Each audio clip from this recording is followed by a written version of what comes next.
بسم الله واذكروا الله وصلوا على النبي صلى الله عليه وسلم. حي الله جماهير العالم، حي الله عشاق النصر. هنا شبكة النصر 24، صوت الحقيقة والدفاع عن الكيان بدون مجاملة ولا خوف إلا من الله.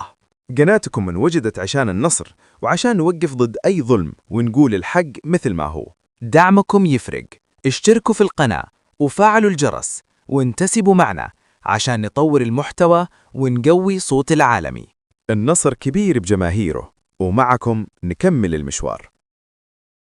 يا هلا بكل النصراويين. اليوم عندنا حلقة نارية بكل ما تعنيه الكلمة. المشوار الآسيوي دخل مرحلة ما فيها مسح، والنصر صار قدام مفترق طرق حقيقي في دوري أبطال آسيا 2. الطريق بدأ يوضح والخصم في ربع النهائي انكشف، لكن بشرط. نعم بشرط يا تركي. الشرط اسمه أركاداغ.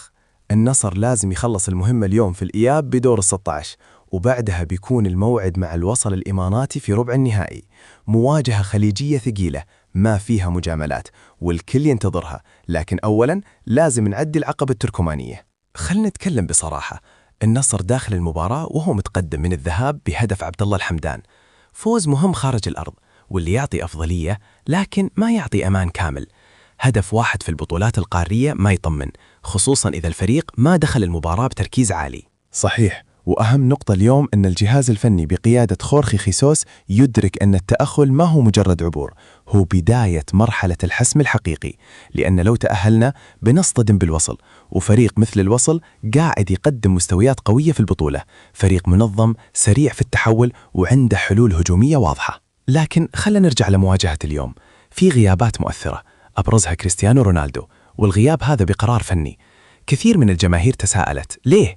لكن واضح أن خيسوس يفكر بالمراحل القادمة ويمكن يبي يريح الدون للي جاي، خاصة لو تأهلنا وبدأت المواجهات الثقيلة. وما ننسى بعد غياب عبد الملك الجابر والحارس راغد النجار لعدم الجاهزية، يعني في تغييرات، لكن بالمقابل بقية العناصر الأجنبية موجودة، وهذا يدل أن الفريق ما راح يدخل المباراة باستهتار. بالعكس، واضح أن الهدف حسم التأهل من بدري بدون ما نفتح باب المفاجآت. المباراة بتكون على ملعب الأول بارك، والجماهير النصراوية لها دور كبير اليوم. الحضور والدعم مهم جدا، لأن الفريق يحتاج يدخل اللقاء بضغط هجومي من البداية، يسجل هدف يريح الأعصاب ويقفل الحسابات. بالضبط، لأن لو سجل النصر أول المباراة بتتغير تماما. أركاداغ بيضطر يفتح خطوطه، وهنا تجي خطورة النصر في المرتدات واللعب السريع على الأطراف.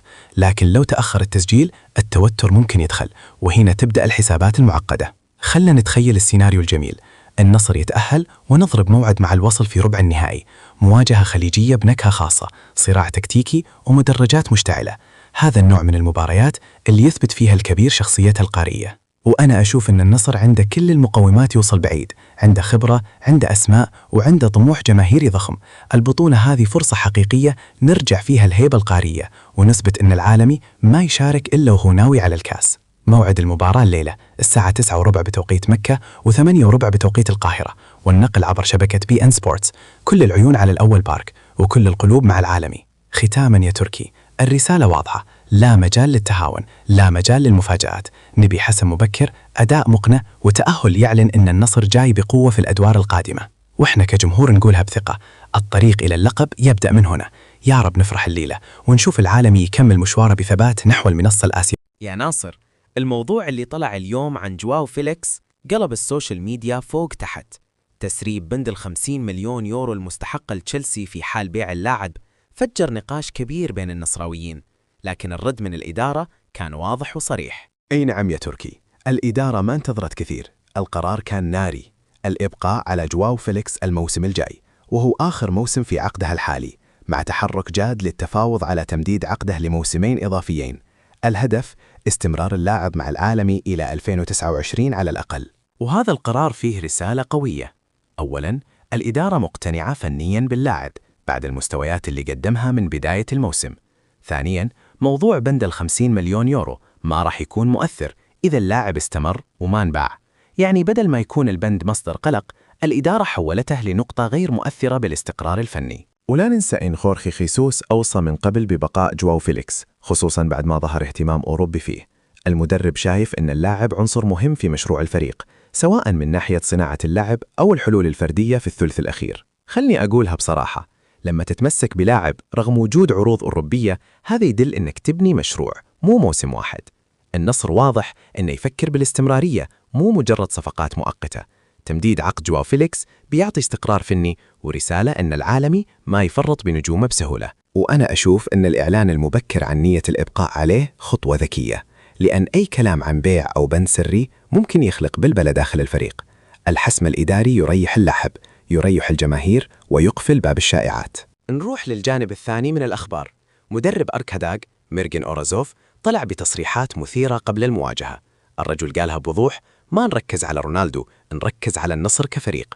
تصريح ذكي منه، قال لو شارك رونالدو فهذا أمر جيد للمباراة، وإن أحد أعظم اللاعبين في التاريخ، لكن تحضيراتهم ما تتغير كثير.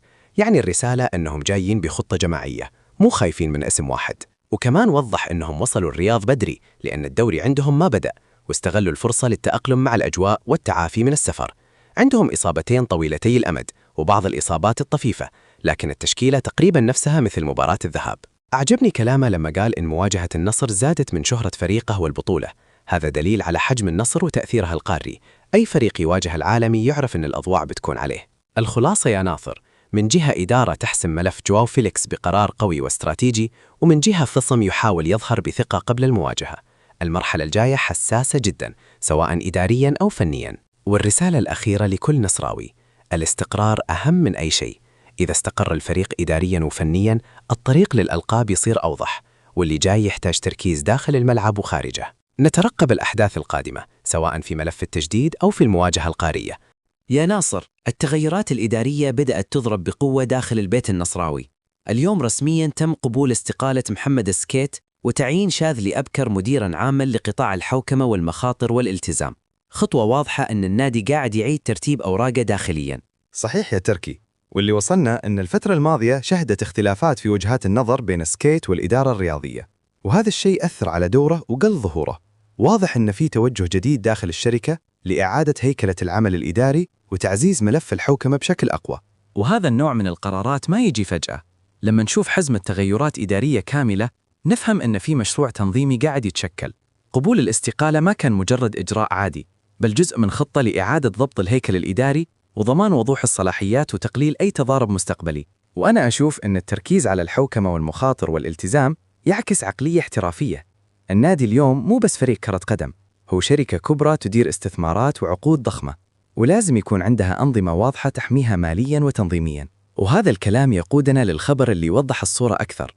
النصر رسمياً يتصدر أندية الدوري السعودي من حيث إيرادات عقود الرعاية السنوية بإجمالي 537.2 مليون ريال، رقم ضخم جداً ويعكس قيمة العلامة التجارية للعالمي. المثير يا تركي أن إجمالي إيرادات الرعاية في الدوري كله تقريباً توصل إلى 1.9 مليار ريال عبر 172 عقد رعاية، لكن الفارق واضح بين الأندية الكبرى وبقية الفرق.